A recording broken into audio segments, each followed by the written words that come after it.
Hi guys, வணக்கங்க. இன்றைக்கி டிஎன்பிஎஸ்சியில் நிதிக்குழு, SC commission, ST commission, மொழி வாரியான சிறுபான்மையருக்கான சிறப்பு அதிகாரி அப்படின்ற ஒரு 4 டாபிக் பார்த்திங்கன்னா சிம்பிளாக, சரிங்களா, எப்போவுமே மறக்காத மாதிரி பார்த்துடலாம். சரிங்களா, டேபிளர் காலம் போட்டு சிம்பிளாக பார்த்துடலாம். கொஷினை பார்த்திங்கன்னா எஸ்சி எஸ்டியிலேருந்து கேட்குறாங்க, ஃபினான்ஸ் கமிஷன்லேருந்து கேட்குறாங்க. இந்த மொழிவாரி சிறுபான்மையருக்கான சிறப்பு அதிகாரி பார்த்திங்கன்னா ரொம்ப ரேர் தான். ஆனால் கேட்டாங்கன்னா நீங்கள் இதில் அட்டன் பண்ணிடலாம். சரிங்களா, வாங்க வீடியோக்குள்ளே போகலாம். பாலிட்டி சம்மந்தமான வீடியோஸ் எல்லாம் பார்த்தீங்கன்னா நம்ம சேனலில் அப்லோட் பண்ணியிருக்கேன். ப்ளேலிஸ்ட்டில் பார்த்தீங்கன்னா சேர்த்துருக்கேன். கண்டினியூஸாக பாலிட்டி சம்மந்தமான வீடியோஸ் வந்துகிட்டே இருக்குது. சப்போர்ட் பண்ணுங்கள். வாங்க வீடியோக்குள்ளே போகலாம்.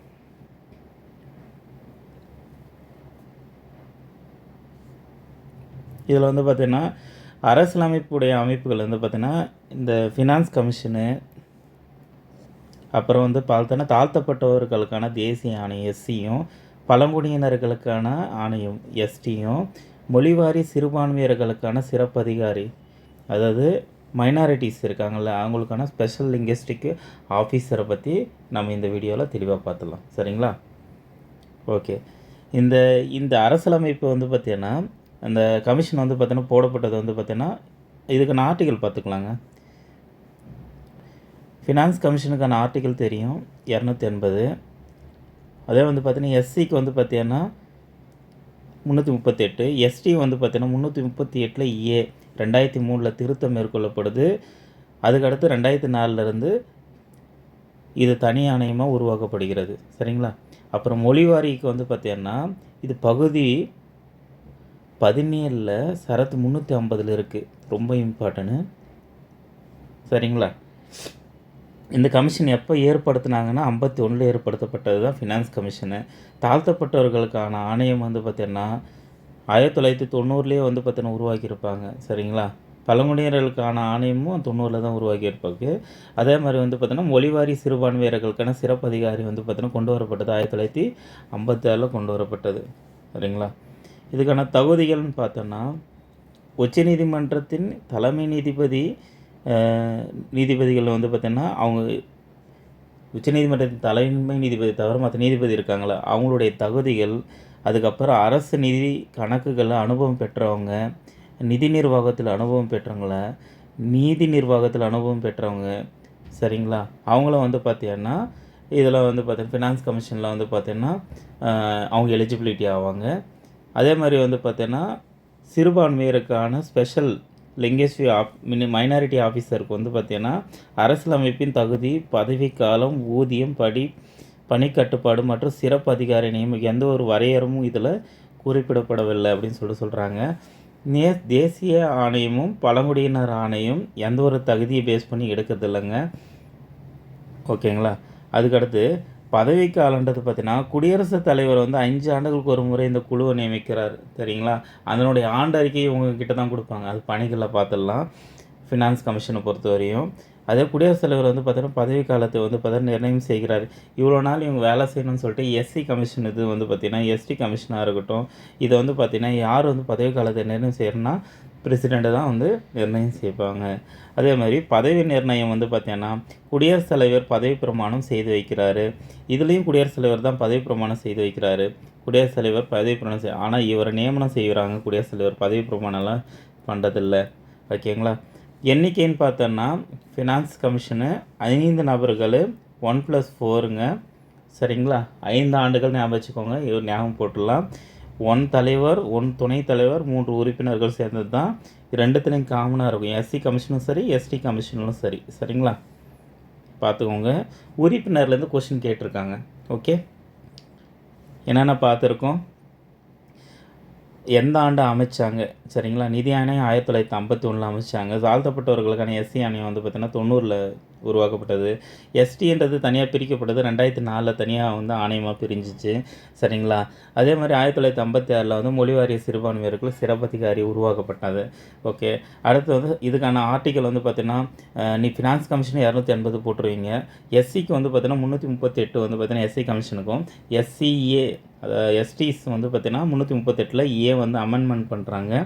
அதுக்கடுத்து பிரிவு 17 சரத்து 350 வந்து பார்த்திங்கன்னா மொழிவாரி சிறுபான்மையர்களுக்கான சிறப்பு அதிகாரியை பற்றி சொல்லுது. ஓகேங்களா. அதுக்கடுத்து தகுதிகள் பார்த்தோம். அடுத்து வந்து பதவிக்காலம் வந்து பார்த்தீங்கன்னா 5 ஆண்டுகள், ஒன்றுத்துக்கு மட்டும் தான் 5 ஆண்டுகள். ஏன்னா ஃபினான்ஸ் கமிஷனுக்கு, மற்றதுக்கெல்லாம் வந்து குடியரசுத் தலைவர் தான் வந்து முடிவு பண்ணுவார், நிர்ணயம் பண்ணுவார். பதவி நிர்ணயம்ன்றது பார்த்தீங்கன்னா பதவி பிரமாணம் யார் குடியரசுத் தலைவர் தான் இது பதவி பிரமாணம் செய்து வைக்கிறாருன்னு சொல்லிட்டு. அடுத்து வந்து உறுப்பினர்களோட எண்ணிக்கை பார்த்தாச்சு. அடுத்து பார்க்கலாம். ஓகே, அது இதனுடைய பணிகள் பார்க்கலாங்க. கொஸ்டின் ஏரியா தான் இது, சரிங்களா. ஃபினான்ஸ் கமிஷனுடைய பணிகள் பார்க்கலாம். மத்திய மாநில அரசுகளுக்கு இடையே வரியை பகிர்ந்தளித்தல், மாநில அரசினுடைய மானியத்தை வந்து பார்த்தா கிராண்ட்ஸ்ன்னு சொல்லுவாங்க. 245ங்களா? ஆமாம், கிராண்ட்ஸ் நம்ம ஆல்ரெடி வந்து மத்திய மாநில உறவுகள்லாம் பார்த்தோம், சரிங்களா. மானியங்களெல்லாம் பார்த்து வச்சுக்கணும். நிதிநிலை அது குறித்து குடியரசுத் தலைவருக்கு வந்து பரிந்துரை செய்யும். அதே மாதிரி பஞ்சாயத்து ராஜ் நகராட்சி அமைப்புகளுக்கான நிதி பங்கீட்டில் முக்கிய பங்காற்றுகிறது. இந்த நிதி ஆணையத்துடைய வேலை ஃபுல்லாக வந்து பார்த்திங்கன்னா வரியை பகிர்ந்தளித்து நிதிநிலையை வந்து பார்த்திங்கன்னா அதிகப்படுத்தணுமானா என்ன மாதிரி வந்து பார்த்திங்கன்னா திட்டங்கள் செயல்படுத்தலான்றதெல்லாமே வகுத்து கொடுக்குங்க இது, சரிங்களா. ஃபினான்ஸ் கமிஷனை பொறுத்தவரையும் பஞ்சாயத்து லெவல்லையும் நகராட்சி லெவல்லையும் அமைப்பு வந்து பார்த்திங்கன்னா நிதி பங்கீட்டில் முக்கிய பங்கு வகிக்கிறது. அதே மாதிரி மாநில அரசுடைய மானியத்தை வந்து பார்த்திங்கன்னா உதவித்தொகை வழங்குவதிலையும் இதனுடைய பங்கு முக்கியத்துவமாக இருக்குது, சரிங்களா. அடுத்து வந்து தாழ்த்தப்பட்டவர்களுக்கான பிரிவினர்களுக்கான அரசியலமைப்பு நீதி பாதுகாப்பை ஆராய்ந்து அவங்களுடைய உரிமைகளை பாதுகாப்பு சமூக பொருளாதார மேம்பாட்டில் முக்கிய பங்கு வகிக்கிறது அப்படின்னு சொல்லிட்டு சொல்கிறாங்க. தாழ்த்தப்பட்டவர்களுக்கு வந்து பார்த்திங்கன்னா எந்த மாதிரி சமூகத்தில் வந்து பார்த்திங்கன்னா பின்தங்கி இருக்காங்கன்னு அடையாளம் கண்டுபிடிச்சி அவங்களுக்கான வந்து பார்த்திங்கன்னா என்னென்ன ஸ்கீம் கொண்டு வந்து அவங்க டெவலப் பண்ண முடியும் அப்படின்றதெல்லாம் இவங்க வந்து திட்டங்களை மட்டும் தான் வகுத்து கொடுக்கும், அது செயல்படுத்த முடியாது. இவங்க ஒரு ஆரிஜின் மாதிரி தான் சொல்லுவாங்க, சரிங்களா. பழங்குடியினர் பிரிவினர்களுக்கான ஆணையம், பழங்குடியினர் பிரிவினர்களுக்கான அரசியலமைப்பு மற்றும் நீதி பாதுகாப்பை பற்றி ஆராய்ந்து வழங்குகிறது. இவர்கள் உரிமைகளை பாதுகாப்பதிலும் சமூக பொருளாதார மேம்பாட்டிலும் முக்கிய பங்கு வகிக்கிறது. பிரிவினர்களுக்கு தேவையான மேம்பாட்டு பரிந்துரைகள் ஜனாதிபதி மற்றும் பழங்குடியினருடைய பாதுகாப்பும் நலன் மேம்பாட்டை உறுதியும் செய்கிறது அப்படின்னு சொல்லியிருக்காங்க. இது வந்து பார்த்திங்கன்னா சிறுபான்மையருக்கான சிறப்பு அதிகாரி பார்த்தோம்ல, இது வந்து 350 பியில் இது என்ன சொல்லுதுன்னா, சிறப்பு அதிகாரி மொழிவாரிய சிறுபான்மையர்களுக்கு அனைத்து சலுகைகளை ஆராய்ந்து அவர்கள் முன்னேற்றத்திற்கான செயல்முறைகளை செயல்படுத்தி வருகிறார். அதாவது மொழிவாரி சிறுபான்மையருக்கு அறிக்கையை தயார் செய்து ஜனாதிபதியும் சமர்ப்பிக்கிறார். ஜனாதிபதி நாடாளுமன்றத்தில் வந்து பார்த்திங்கன்னா சட்டமன்றத்தின் மூலம் வந்து பார்த்திங்கன்னா மொழிவாரிய பாதுகாப்பை உறுதி செய்கிறார். ரொம்ப இம்பார்ட்டன்ட்ங்க. இவங்க ஆண்டறிக்கை யார்கிட்ட கொடுப்பாருங்கன்னா ஜனாதிபதிக்கிட்ட கொடுப்பாங்க. ஜனாதிபதி யார்கிட்ட கொடுப்பாங்கன்னா பார்லிமெண்ட்டில் சப்மிட் பண்ணுவார். இதே மாதிரி தான் நிதி ஆணையம் வந்து பார்த்தீங்கன்னா தன்னுடைய அறிக்கைகளை யார்கிட்ட கொடுக்கும் அப்படின்னா ஜனாதிபதிக்கிட்ட 5 ஆண்டுகளுக்கு ஒரு தடவை கொடுக்கும். அதை யார்கிட்ட சமர்ப்பிப்பாங்கன்னா குடியரசுத் தலைவர் வந்து பார்த்தீங்கன்னா பார்லிமெண்ட்டில் சப்மிட் பண்ணுவாங்க, சரிங்களா. இந்த தாழ்த்தப்பட்டவர் பழங்குடியினர் வந்து அதில் அந்த ஏரியாவில் இன்னும் கொஞ்சம் டெப்த்தாக பார்த்துடலாம். ஏன்னா அந்த ஏரியாவில் கொஞ்சம் கொஷின் கேட்குறாங்க, பார்த்துலாமா? ஓகே, இந்த ஆரம்ப காலத்தில் எப்படி இருந்தது அப்படின்றத பார்த்துடலாம். தேசிய பட்டியலின இனத்தினர் பழங்குடியினர் ஆணையம் அப்படின்னு சொல்லிட்டு ஆணையத்தின் ஆரம்ப கால வளர்ச்சி.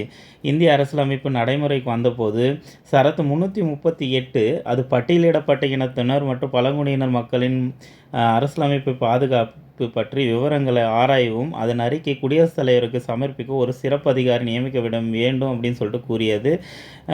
அந்த நியமன அதிகாரி வந்து ஆணையர் என்று அழைக்கப்பட்டார் ஃபஸ்ட்டு. அதுக்கடுத்து 1978 சட்டமுறை இல்லாத ஒரு தலைவர் 4 உறுப்பினர்கள் ஃபஸ்ட்டு போடுறாங்க, 1+4. பட்டியலின இனத்தினர் பழங்குடியினர் ஆணையம் வந்து பார்த்தோன்னா போலோ பாஸ்வான் சாஸ்திரி தலைமையில் வந்து இது கொஸ்டினுங்க. இவர் தலைமையில் தான் ஃபஸ்ட்டு வந்து பார்த்தீங்கன்னா ஒரு சட்டமே இல்லாத ஒரு எஸ்சி ஆணையம் இருந்தது அப்படின்னு சொல்கிறாங்க.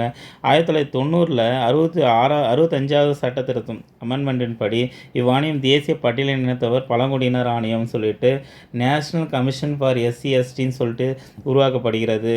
அதுலேருந்து தான் 2003 வந்து பார்த்தீங்கன்னா SC தனியாகவும் ST அப்படின்றது ஆணையம் வந்து தனியாகவும் பிரியுது, ஓகேங்களா.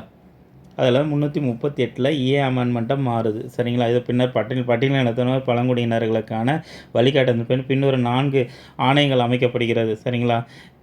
அடுத்து வந்து பார்த்தீங்கன்னா, ஃபஸ்ட்டு 1992 வந்து பார்த்தீங்கன்னா, ராமன் தலைமையில் ஒரு ஆணையமும், 95ல் வந்து பார்த்தீங்கன்னா, அனுமந்தய்யா தலைமையிலயும், 98ல் வந்து பார்த்தீங்கன்னா, திலீப் சிங் புரியா அவங்க தலைமையில், 2002ல் வந்து பார்த்தீங்கன்னா, விஜய் சங்கர் சாஸ்திரி இவங்க தலைமையில் வந்து பார்த்தீங்கன்னா போடுறாங்க.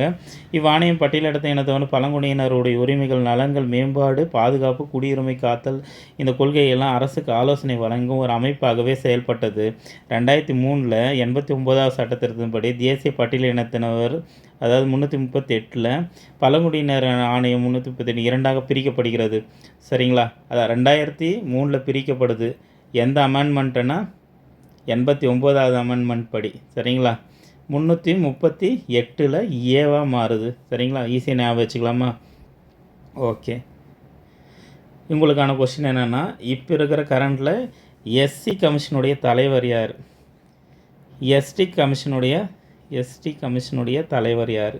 சரிங்களா? அது பார்த்து வச்சுக்கோங்க. சரிங்களா? கொஸ்டின் கேட்கலாம். ஃபினான்ஸ் கமிஷனுடைய இப்போ தலைவர் யார்? அரவிந்த் பணக்காரியா இருக்காரா? ஓகே. அவர் எப்பத்துலேருந்து இருக்கார்? சரிங்களா? அதாவது ஃபினான்ஸ் இயர் வந்து பார்த்தீங்கன்னா, எப்போ ஸ்டார்ட் ஆகுது? ஃபினான்ஸ் கமிஷன் வந்து அடுத்து 2030 வரையும் இருக்குது அப்படின்னா, 2 வருஷத்துக்கு முன்னாடியே வந்து அவரை பிளான் பண்ணியிருப்பாங்க. 2023லேயே அவர் வந்துட்டு இருப்பாருக்கு. சரிங்களா? ஓகே. பார்த்துக்கோங்க. Question area finance commission question கேட்பாங்க. இந்த ஃபினான்ஸ் கமிஷனில் மற்றது என்னன்னா, அந்த லிஸ்ட்டு பார்க்கணுங்க. ஃபஸ்ட்டு என்சி நியோகி இருக்கா? அந்த லிஸ்ட்டு பார்க்கணும். லிஸ்ட்டு அடுத்து வந்து அப்லோட் பண்ணுறேன். இன்றைக்கி வந்து பார்த்தீங்கன்னா 4 ஆணையங்கள் பார்த்துருக்கோம். நிதி ஆணையம், தாழ்த்தப்பட்ட பிரிவினர்களுக்கான எஸ்சி ஆணையம், பழங்குடியினர் பிரிவினருக்கான தேசிய ஆணையமான எஸ்டி ஆணையம், மொழிவாரி சிறுபான்மையர்களுக்கான சிறப்பு அதிகாரி 4 ஏரியா பார்த்துருக்கோம். சரிங்களா? கொஷின் கேட்கலாம். ரொம்ப இம்பார்ட்டன்ட்டு. படிச்சுக்கோங்க. தேங்க்யூ. வீடியோ பிடிச்சிருந்தால் லைக் பண்ணுங்கள், சப்ஸ்கிரைப் பண்ணுங்கள், ஷேர் பண்ணுங்கள். சரிங்களா? ஓகேங்களா? அடுத்து ஒரு முக்கியமான வீடியோவில் பார்க்கலாம். சரிங்களா? தேங்க்யூ.